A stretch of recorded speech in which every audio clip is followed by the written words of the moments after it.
Okay. I think now I have three o'clock. Great. So welcome everyone. Thank you for joining for Laying the Groundwork, Essentials of Public Health Workforce Development. Before we jump in, we just have a few housekeeping items to go over. Audio is available on your computer or by phone.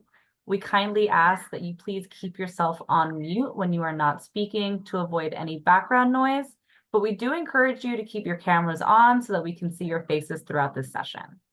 We want you to be as involved as possible, so please feel free to drop your questions into the chat box during the session.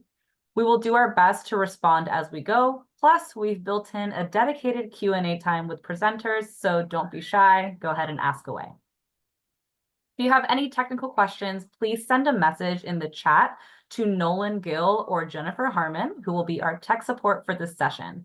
Thank you, Nolan and Jennifer. All sessions are being recorded and will be available on the Train Learning Network in the coming weeks.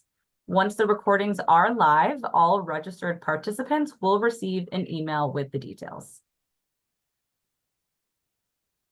In the next hour, you will hear from Ron Bialik, President and CEO of the Public Health Foundation, Grace Davis, a Project Associate in the Workforce Development Unit here at PHF, and Sonia Armbruster, one of PHF's performance improvement experts. By the end of the session, you should be able to describe why workforce development is crucial for public health organizations, explain how workforce development initiatives contribute to achieving and maintaining health department accreditation, and describe effective strategies for retaining and recruiting public health professionals to build a strong and sustainable workforce.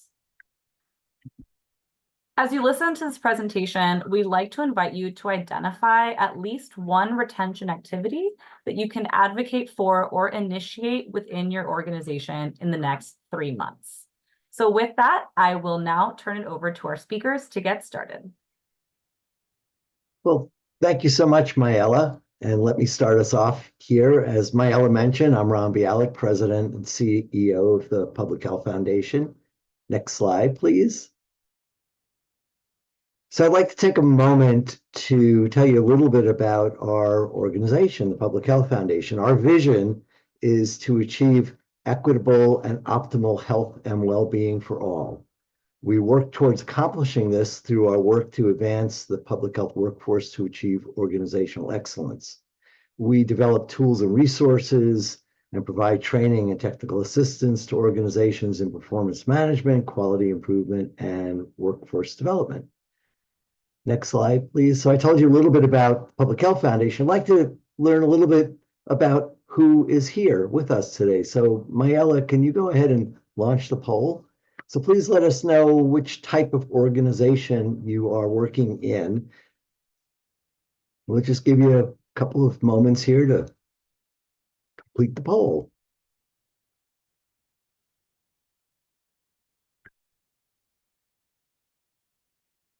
And my apologies in advance if you are in multiple organizations.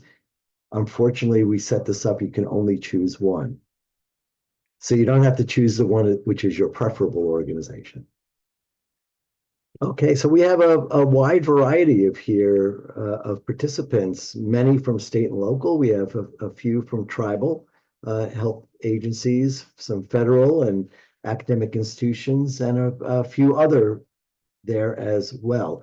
So thank you so much for letting us know where you are from. And the next slide, please, Mayella. So what Sonia and Grace and I plan to talk about today is workforce development in general terms. What it is and why it's important, provide some strategies and approaches to workforce development planning, dig a little deeper into one area, retention and recruitment, provide links to some resources that may be helpful to you in your organization's workforce development efforts, and conclude with questions and hopefully some answers as well. So let me now turn this over to Sonia to talk with you about workforce development. Thanks so much, Ron. This is one of the topics that I really love to think about and work with others on. And I'm passionate about it because I think that it's so crucial to the future of our public health system. So my favorite professor in grad school was named Dr. Susan Huxman, and she started every single lecture with definitions, and we will too. So let's start out with an overview of what workforce development is and why you might want to engage in workforce development activities. Next slide. So different individuals, organizations, and sectors define the workforce in different ways. Some of the more useful definitions have some common key components, which you're going to see highlighted here on the slide. Workforce development initiatives focus on creating, sustaining, and retaining a strong workforce that can meet both current and future needs. I think that future needs piece is sometimes one of the more challenging ones. Importantly, the workforce development process is not one activity, but it's a set of activities that are interconnected, and they focus both on skill building and other aspects of supporting success in the workplace, because our work is not only the sum total of our skills. And finally, that workforce development supports the long-term success, and this is the important part, for both the individual and the organization. We are together needing to make progress through workforce development. All right, next slide. The crux of our conversation today is to focus on retention, development, and recruitment. Workforce development is an intentional effort to create the best place to work, not simply to post and fill vacancies. First, retention is key. We know that turnover comes with many kinds of costs. So first, we look to keep the people we have by creating career pathways and investing in their well-being, which includes healthcare, but also mental health benefits, but also includes creating positive relationships at work. We can all contribute to creating conditions for positive relationships at work. We retain people when we create a place where they feel valued, and that includes the work environment. I have heard from many organizations I've worked with over the years that while people may feel like they have a good relationship with their immediate supervisor, they may not always feel like they are being advocated for by the senior leadership, however they are defining that. So it's important that we advocate for people and help them feel invested in and valued. Second, we must continuously invest in the skills and professionalism of our public health workforce, and we can do this through training and coaching and mentoring in other ways. And finally, we need much more creativity and intentionality to recruit and continuously grow our own professionals through partnerships with schools at all levels. And then ensuring that we do the best possible interviews with the best possible onboarding strategies so that we help our new people immediately feel like they are part of a team that is doing important and meaningful work. All right, next slide, we have a poll. And I would like to invite you all to consider these questions, and the poll's going to ask you, what do you know about retention strategies that are going on at your workplace besides you get a paycheck and hopefully maybe some benefits? We all go to work for at some level for that pay. So my question is, if you're sitting there, I can name 3 things that we're doing to keep staff, or I can think of 1 thing we're doing to keep staff, or I'm not sure we have any activities, or this is a ridiculous question, what even are retention activities? So I look forward to seeing what you all say to that. We'll leave it open until we get at least half the participants answering our poll.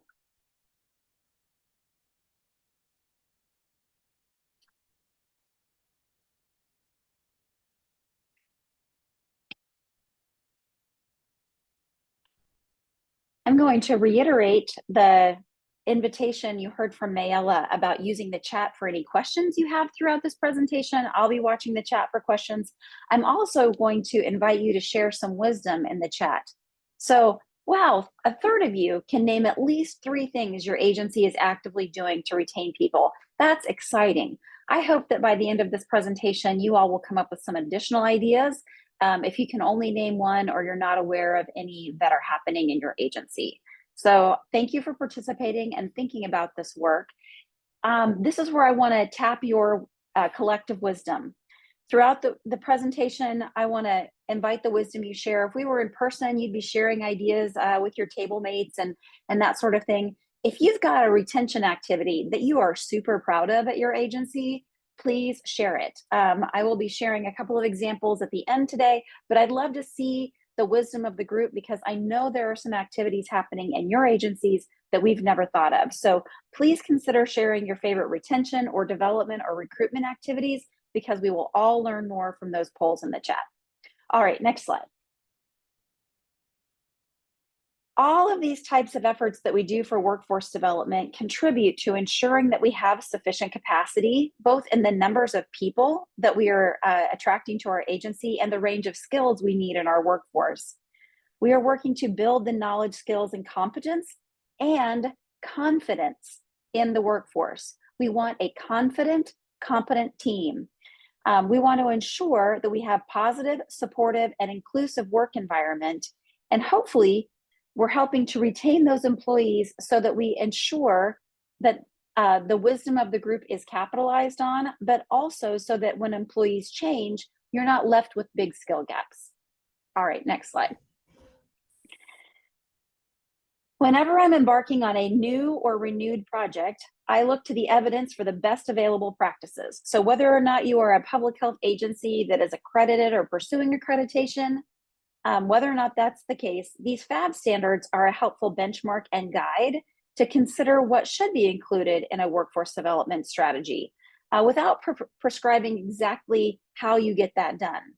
There are only 10 domains in the entire work guidance for accreditation, and there's a whole domain dedicated to workforce because the workforce development piece is so important. All right, before I move on, I'm checking out the chat. I see a lot of examples of efforts to engage staff. That is exciting. Self-care, helping supervisors do better supervision strategies and activities, really focusing on this onboarding and offboarding practices. I think offboarding is something that has been long left behind. There's so much wisdom leaving and we have opportunities to learn from them. Doing those surveys and then using the results. Tuition support, love that. Getting buddies or coaches at work. Wow.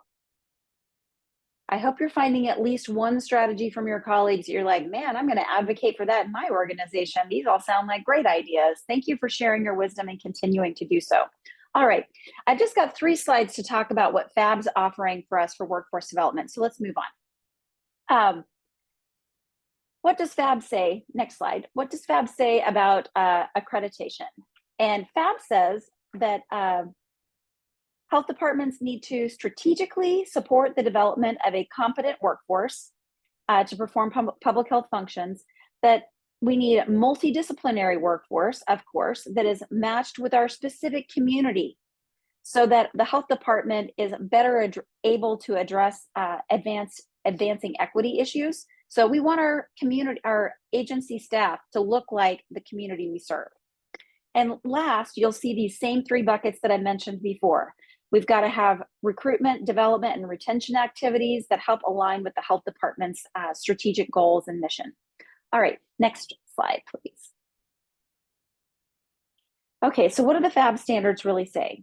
Domain 8 within the FAB standards and measures focuses entirely on workforce development through 2 standards. The first is about encouraging the recruitment of a qualified public health workforce. And it contains measures that focus on our relationship building and collaboration with academic and other institutions. So in order to effectively recruit, we've got to build the pipeline with our partnerships with academic and other kinds of partners, focusing on recruiting a qualified and diverse workforce. This is a key piece. We've got to, it's not just post the positions. We have to be connecting that pipeline so that they know that there's an opportunity in our health systems and our public health systems. Okay, next slide. The second standard. focuses on building a competent workforce and leadership practices, and a leadership team that practices cultural humility, which includes measures related to developing the workforce development plan, which we'll talk more about in this session. The plan needs to include an assessment of workforce capacity, our strategies to improve, providing professional and career development opportunities, and creating a supportive work environment. And I just want to pause to invite you to think about, what does it look like when you have a supportive work environment? What is happening around you? What are you doing? What are the conditions that create what you think of as a supportive work environment? And I just want to highlight one more specific measure related to this, this second standard. One of the requirements includes the findings from an equity assessment that considers the staff competence in the areas of cultural humility, diversity, or inclusion. Assessing your staff based on the core competencies for public health professionals satisfies this documentation requirement. So there's a whole domain within the core competencies focused on health equity. All right, now we would like to focus a little bit more on the specifics of this workforce development plan, and the creation of a workforce development plan can be really significant, a really significant undertaking for organizations. I'm going to turn things over to Ron to talk a little bit more about that. Thank you so much, Sonia. Always appreciate you turning things back over to me. Next slide. We're gonna take another poll. We want to hear from you again, and we'd love you to participate. Does your agency or employer have a workforce development plan? We'd like to know the current state of this, because again, we want you to share with your colleagues in the chat information about your workforce development plan. And actually, we would love to have access to your workforce development plan, because we have a compilation of workforce development plans that use the core competencies for public health professionals, and we make that available on our website. So for anybody who has that, who's willing to share, let us know. Contact us. Put your contact in the chat box or follow up with us afterwards, and we will add you to our website. So almost half of you have a workforce development plan. 20% or so are looking to update that, and several don't have it, and several are not sure. So this is perfect. So we have a variety of folks with different levels of experience and expertise in this area. And again, sharing in the chat is a great way for us to learn from one another. I should mention this, and I think Sonia, I know you always believe in this, and Grace, is whenever we're working with public health agencies, whenever we are chatting, whenever we're doing training, providing technical assistance, we're always learning as well. And every single time we're working with the health department, we learn something new that informs us for future activities that we engage in. So next slide, please.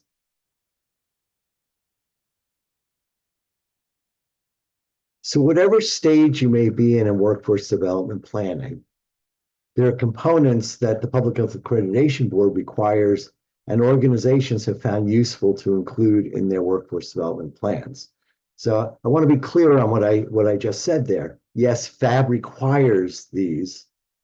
At the same time, even if you're not going through accreditation, this is useful. Having workforce development planning and the workforce development plan is useful. So the elements are, having an assessment of the capabilities of the current workforce, and what, excuse me, capability and strategies for improvement. Secondly is articulation of objectives and strategies the organization intends to pursue to achieve its desired future workforce. And third, recognition of current gaps and capabilities, in particular as they relate to the public health field and how it's evolving and advancing. So these are really key elements to a workforce development plan. And then what are some components? What are some of the specific pieces that organizations have included? So this list here, this comes from working with health departments and looking at what they've been including, as well as the FAB requirements as well.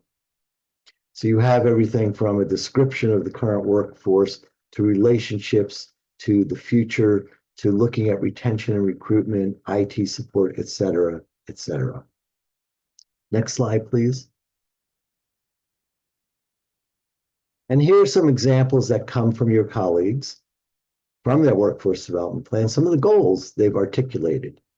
And you see they really range. Here's one health department, goals they had about retention and recruitment, or recruitment and retention, career development, continuous improvement, et cetera. These are just some examples.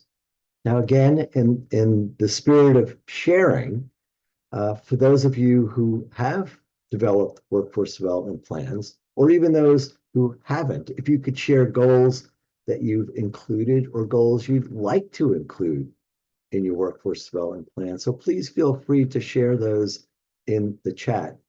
And because this session is being recorded, everything that's in the chat also will be available to all of you after the session if you come back to the archive of this. Next slide, please. So workforce development planning and developing a workforce development plan can be a little bit daunting. So we've developed this worksheet in working with health departments, and we find this as a helpful way to be thinking about and organizing the development of a workforce development plan. So let me walk through this and talk about the different elements. And you'll see the second column in, it says FAB standards / activities.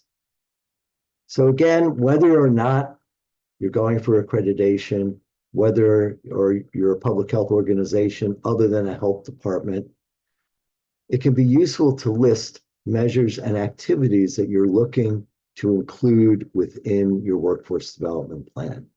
And as you can see down towards the bottom, you use IT to support the mission and workforce. That's not a requirement for a workforce development plan, but that's something you may wish to include in your plan to how we support staff with IT. And you'll see there's other. And of course, you could add additional rows. You could delete some of the rows here as well.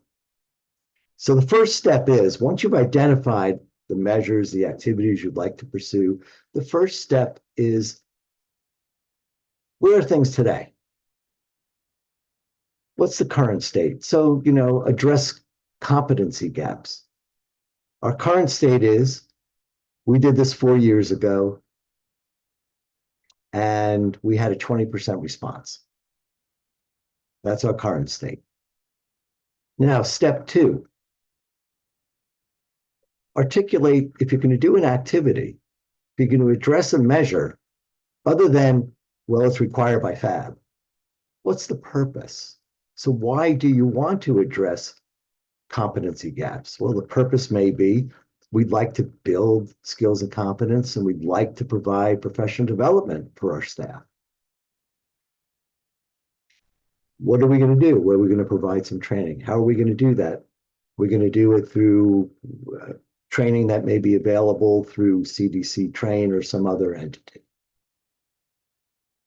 Okay, so now we looked at current state, step 2, the purpose, what we're going to do, how we're going to do it.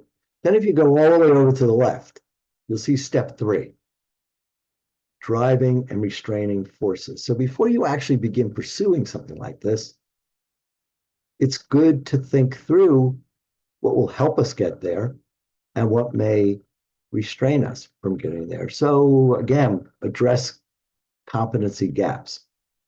A driving force may be, well, our staff really would like to have professional development.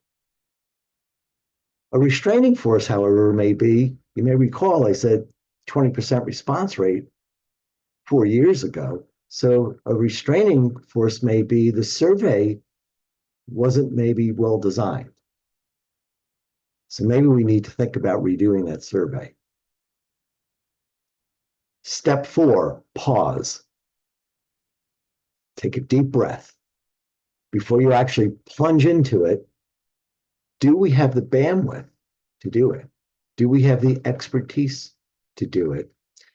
The pause step is best done when you've filled out this entire worksheet, steps 1 and 2 and 3, and then you look across all of what it is you say you want to do and think about the feasibility. Can we do it? Can we do it well? Is it reasonable? Because you don't want to set yourself up for failure. And when you do that pause, you may feel that some of the things just may not be feasible. So then you can either remove it or go back to your step 2 and say, maybe we'll do it differently. Maybe we'll be a little bit less ambitious. Now you get to step 5. You've laid out what it is you're looking to do, how you're going to do it, and develop the work plan. What are going to be the steps? Who's going to be responsible for what? When are we going to address X, Y, or Z? And then step 6 is, we do all of this, how do we sustain the gains? A lot of time, a lot of effort. How do we sustain it? How do we continue to improve it? So this worksheet is simply a way to think about how you may wish to go about your workforce development planning. And I just encourage everybody to go to that most important step that I think of is pause. Step 4. Can we really do it before we actually plunge into it? Next slide, please. So we know that retention and recruitment is on the minds of a lot of health departments. We know that a lot happened throughout the pandemic. We know that our health departments, our public health professionals responded heroically. We also know a number of our colleagues left public health. So retention and recruitment is critical. So now I'm going to turn it over to Grace to dig a little bit deeper into this whole area of retention and recruitment. Grace? Thank you, Ron.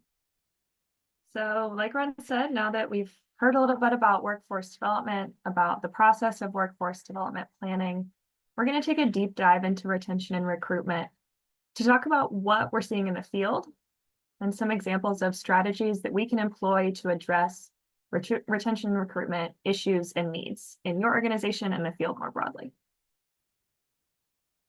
Next slide. So first, a little bit of an overview about the current state of the field. Surveys and studies of the workforce are revealing some common themes about the state of retention and recruitment in public health.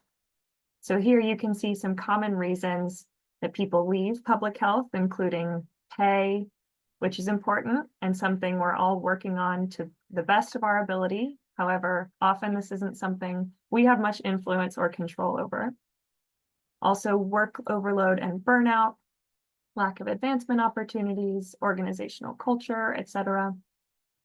You can also see some common reasons that people stay in public health, which include benefits, stability, flexibility, satisfaction with supervisors, and also job satisfaction. These are kind of what we're seeing generally based on research and surveys, but your organization is unique. So keep in mind the different perspectives of your staff and the people at your organization, which are important for your specific workforce development efforts. But many of these things are also things that agency directors, supervisors, and all staff can have a part in influencing. Next slide. But how do we influence these things? So in work that we've been doing at PHF with the Council on Linkages between Academia and Public Health Practice to develop the retention and recruitment learning community, we have observed and found certain patterns in literature. So drawing on data about why people leave and stay, reports, presentations, surveys, and resources available, several themes have emerged, and we've developed the following organizational framework for retention and recruitment strategies. We're using this as a frame for exploring strategies to address issues and needs in retention and recruitment that can contribute to workforce development and be a part of your workforce development plan. So let's explore each of these categories a little bit more, the strategies they encompass, and what it might look like to pursue some of them. Next slide. So our first category is organizational culture, workplace environment, and employee experience. Like Sonia mentioned earlier, being known as a great place to work is priceless, both for the retention of staff and recruitment efforts.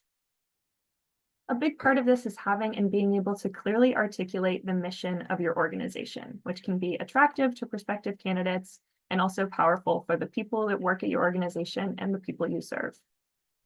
This does necessitate strategic planning to develop or update the organization's vision, mission, purpose, and values. And employee engagement throughout that process can be essential not only to create the best product, but also to encourage buy-in from employees. This goes hand in hand with demonstrating the value of your organization as well. Also included in this category is workplace mental health and well-being. While the importance of this was known before the pandemic, now there are growing discussions, new tools and resources, and a big focus on intentional action in terms of workplace mental health and well-being. There are several new resources available for the workforce, like ASTO's Public Health Hero Workforce Resource Center and NACCHO's Joy in Work Toolkit. Moving down the list, belonging and inclusion are also included here. Some examples of efforts that you could take to address belonging and inclusion include routine check-ins for human conversation and interaction, communities of practice to learn from each other at your organization, trauma-informed practices in the workplace, and also transparency. Creativity and innovation. We've touched on a little bit that there are a lot of tried and true methods and ways of doing things that have a lot of value, but every organization is different and new approaches also have a lot of value.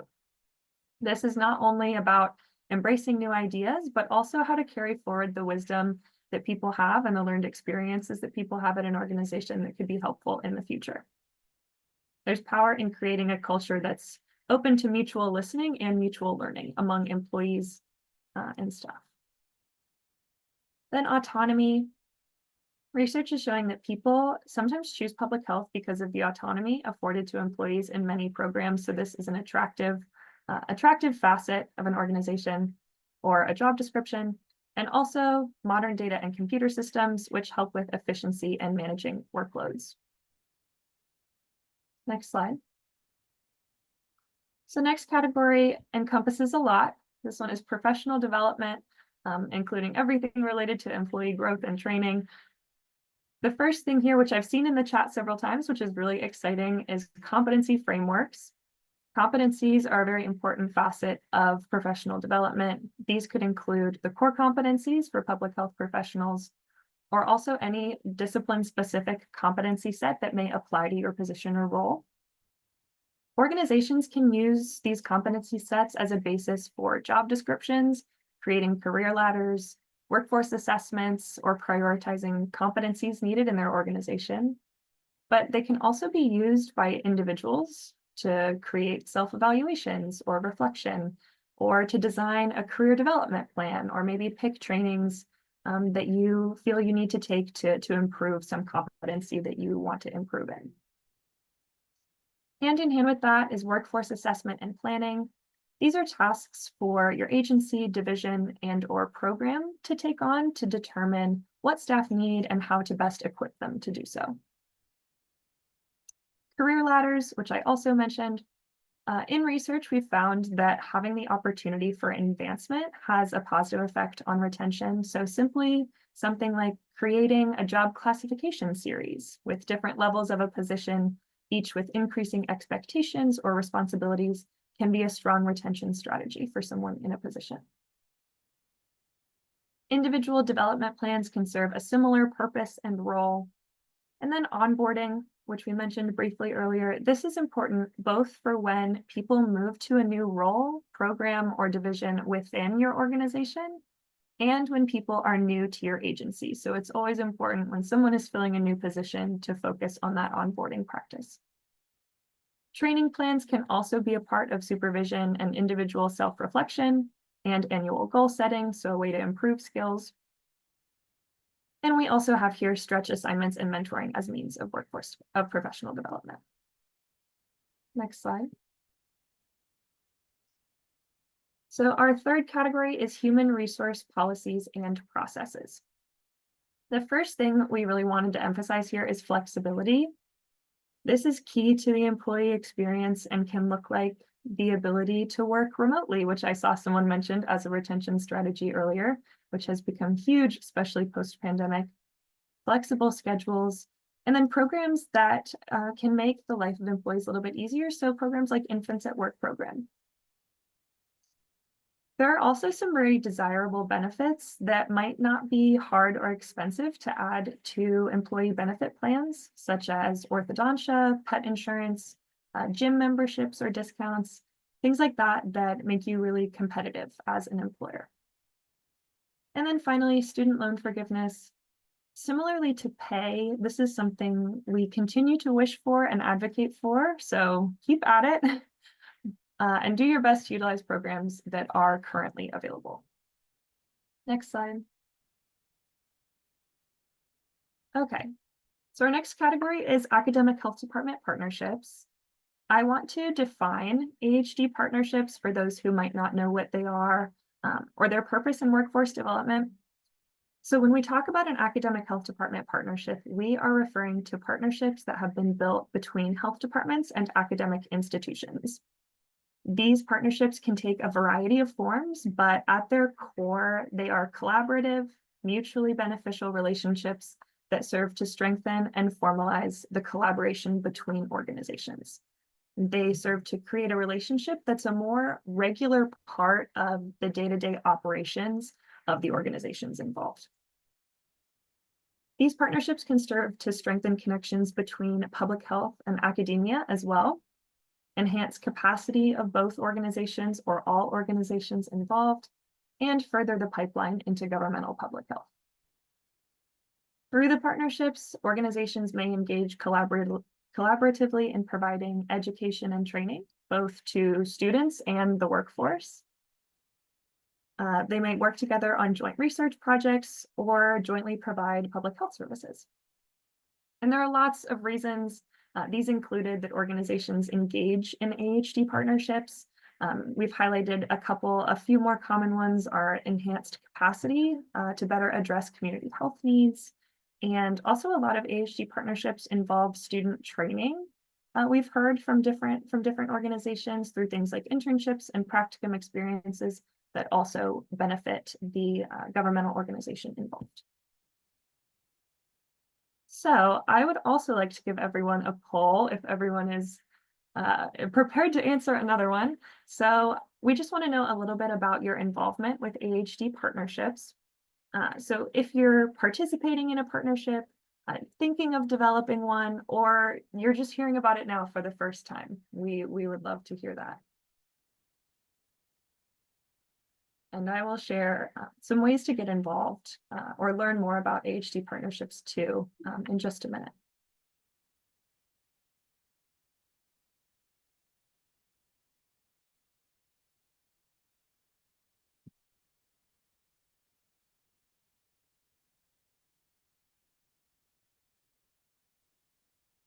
And feel free to share your experience. I see lots of chats here, but feel free to share your experience in the chat too about where your institution or organization is in this process, if you are, or if you want to know more.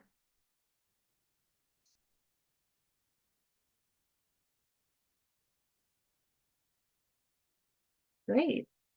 Wow, about half of everyone has some capacity or some type of work with local institutions outside their health department regularly. That's fantastic.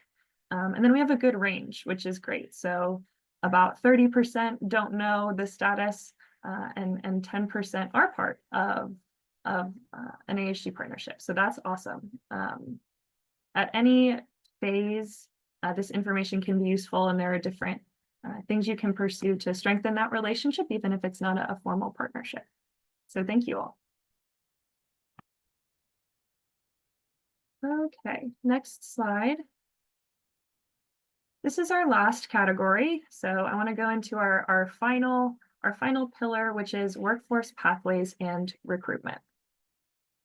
Largely, cultivating workforce pathways means engaging with a lot of different entities. These can include fellowship and internship programs, different boards and people who might already be involved with your programs, schools, and the community.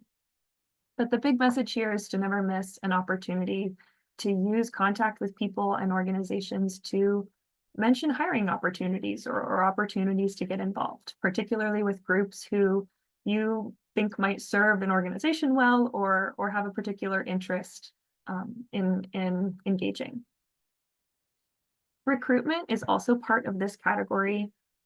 Working with your HR folks can move work forward to improve the recruitment process at your organization. So you can work together to streamline and expedite parts of the process that might be difficult for both the hiring manager and prospective employees.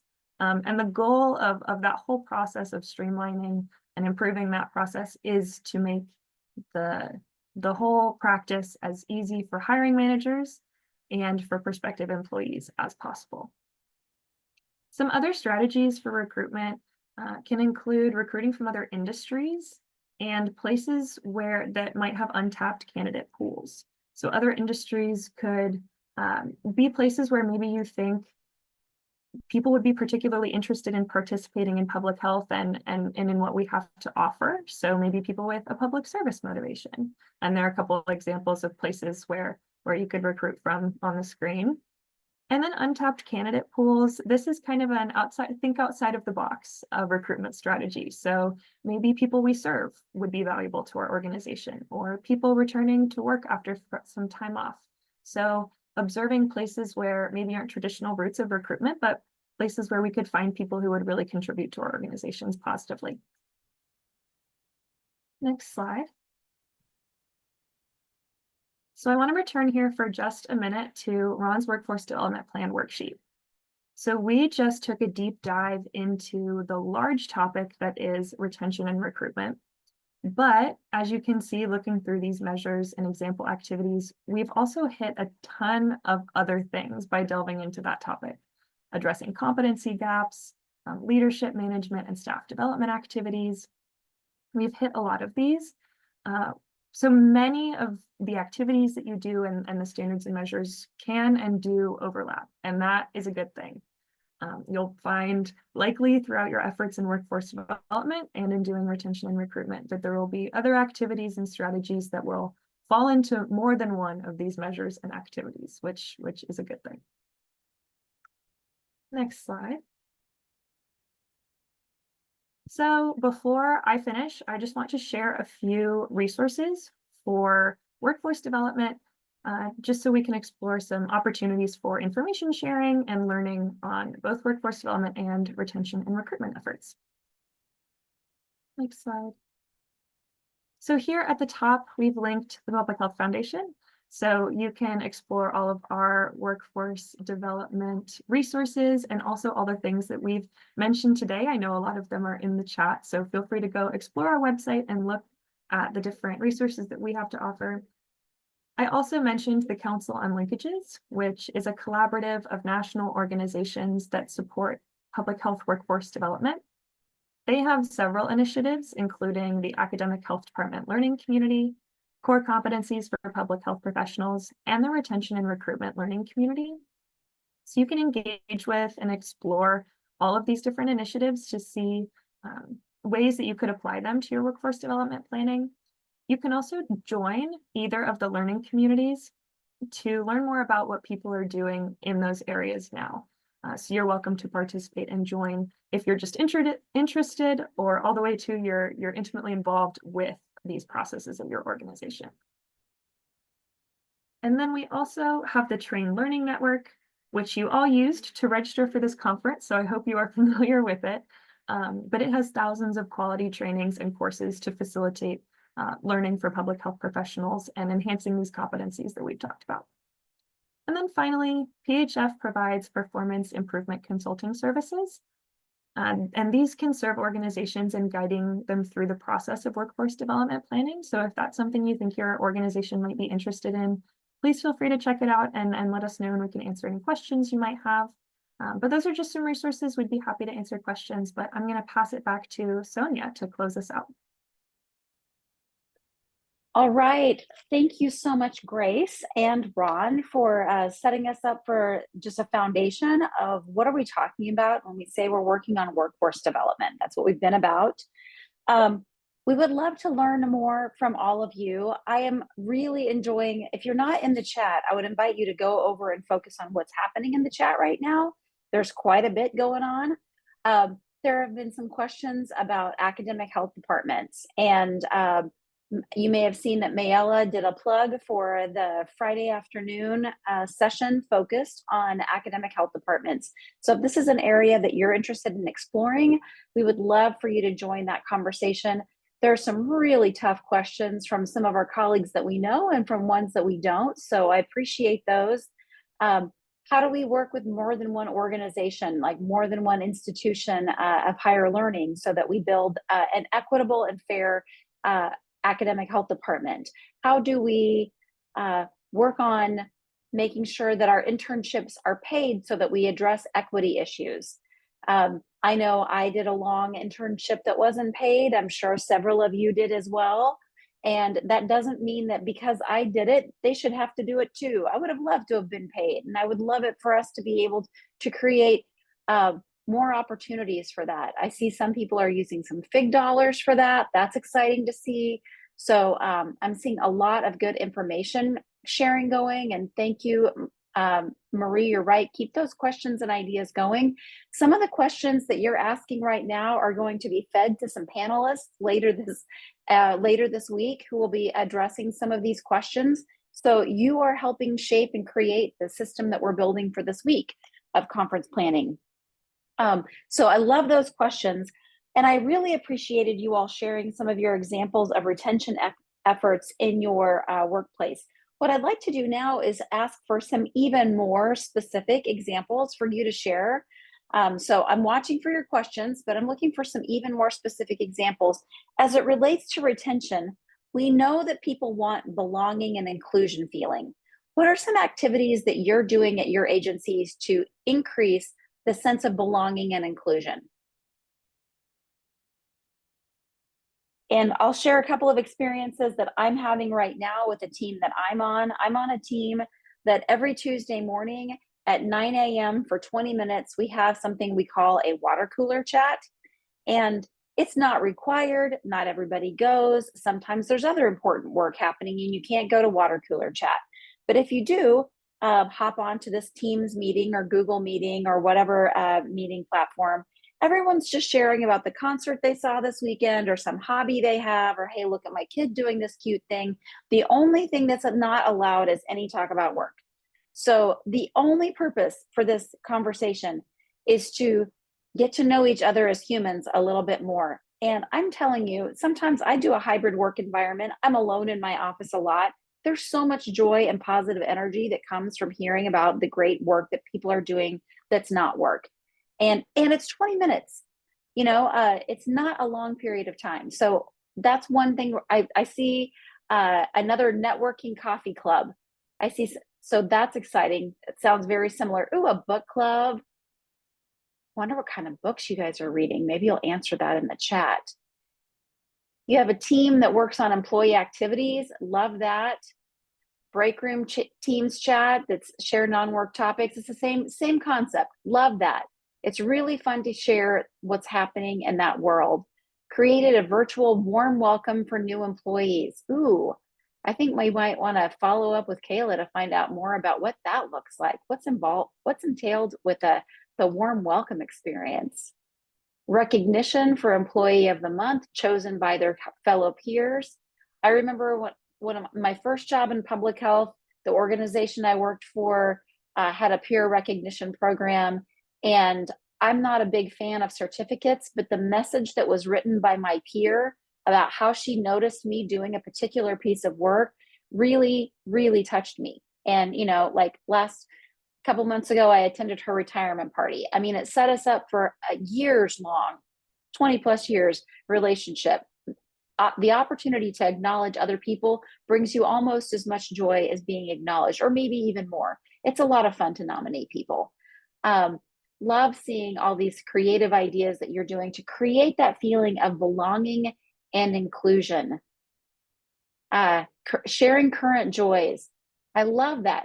Setting up a meeting to talk about the stuff that is highlighted or good in the world is a lot of fun. Peer recognition with a traveling dog statue. Love that idea. I have no idea why it's a traveling dog, but I bet there's a great story that goes with that, and that's fantastic. I hope you guys are feeling like I can steal at least 3 ideas from the things that your colleagues are coming up with in the chat. I'm not kidding when I tell you I think the wisdom is in the room. We've all seen the things that our agency is doing, and it's rare for us to see what lots of agencies are doing, and these kinds of conversations create space for that. Another belonging and inclusion activity that I'm a part of, and another work team that I'm on, is a monthly learning together around different topics related to diversity, equity, and inclusion. And we changed the name of our team to the these meetings to the inclusion conversations. And we have opportunities to dive deeper, look at a few TED Talks. We do a little bit of homework in advance to better understand a specific topic related to diversity, equity, inclusion, which has been really eye-opening. We set some ground rules and set some shared expectations for how we would all think and behave in that work. And I love your question. Who's the lead? We rotate who the lead is throughout the team, and everybody is responsible for helping with facilitation of a different session. So there's no one it person. We do have someone who coordinates and makes sure that we're getting the homework assigned and making sure, like, it's next Tuesday. We gotta get ready. But everyone owns part of the work. So it's not we're not turning to one person expert, and we're not turning to the one person of color, which is not our team. We have more, but like, everyone is responsible for helping own the work. Loving some of these other ideas here. Volleyball tournament between departments. I would love to watch a volleyball tournament. I have a not very impressive serve. All right, love seeing what all of these ideas are. Another one I would like to encourage you to think specifically about is, what are you doing to help improve internal communication? We all have a role in organizational culture. How are you helping with that? So how is internal communication being supported in your organizations? Because that's an important part of this org culture piece. I worked with a state health department that has fireside chats, and their director does a monthly address that's an hour long, and everyone can log in, and it's also recorded. I see a lot of newsletter work. I see a lot of all staff meetings. Any of those ways that you can weave that into the culture. Another example from the field, I worked with a health department recently that has all of their organizational values on a bookmark, which is not earth-shattering having the values on a bookmark, but they use the bookmarks in meetings. And at the top of the meeting, they say, what's an example of a way that you have demonstrated our values this week? And people share stories, and it connects them back to their values, and they do those kind of, keeping the values forward makes them not just like something that's printed in the workforce development plan, but something that gets talked about on a regular basis, which I think is very related to this notion of having daily huddles. All of this is good and important discussion. Before I transition us to the next slide, anything you want to double down on, Grace or Ron? Loving this conversation in the chat. I'm definitely exporting this. I hope you all do too.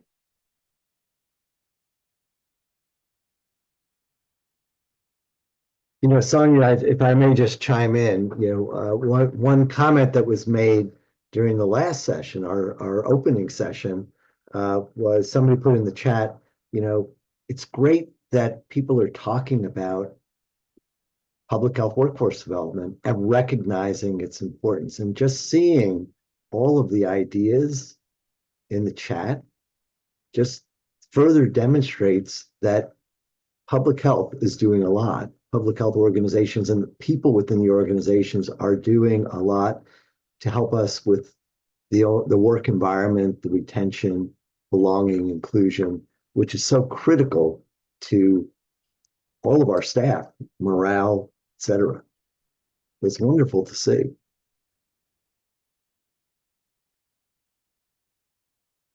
Thank you. And I'm appreciating, there are some people dropping their emails in the chat requesting to get onto some of our newsletters that are specific about academic health departments and other resources related to that.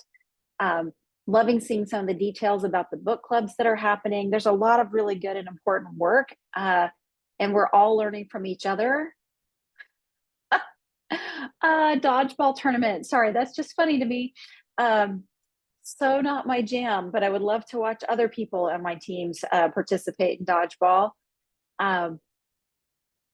Yeah, we need more formal fun because we want people to feel pride in the places that we work. That's exciting. That's very exciting. All right, last one wrap-up slide here to ask for any questions you have. Bring those questions. We'd love to hear some of your questions. And we have a question for you. We'd like to ask a final poll question for you all. So our final poll is, have you identified I have identified actions I will take in my work to apply what I learned today to workforce development. So how would you rate whether or not you found something that you could apply based on the conversation that we've had today?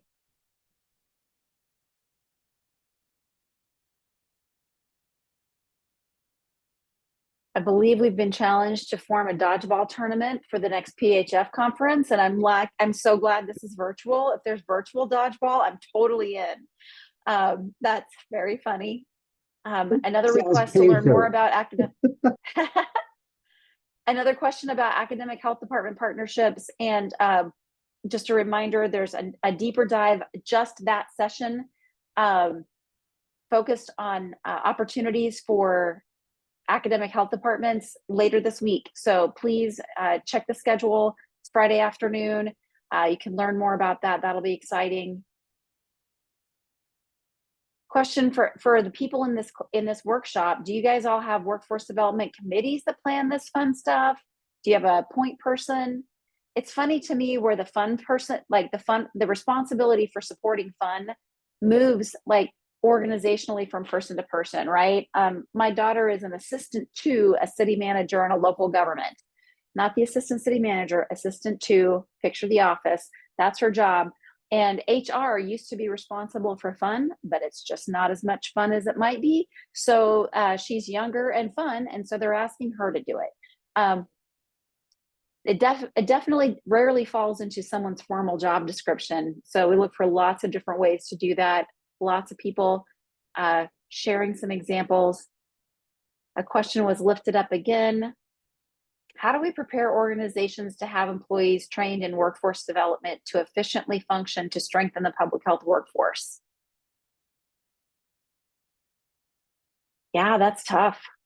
I think a lot of that depends on agency size, but we absolutely need professional training and professionals who are developers and trainers to support this work. And sometimes that happens in collaboration with the associations you've mentioned, ASTO, NACHO, PHF.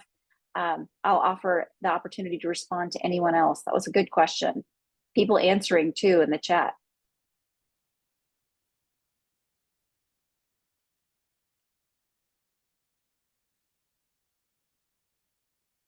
All right, well, I think we will move on from this response. Thank you for sharing those results. Interesting to see. We are passing back to thank you so much.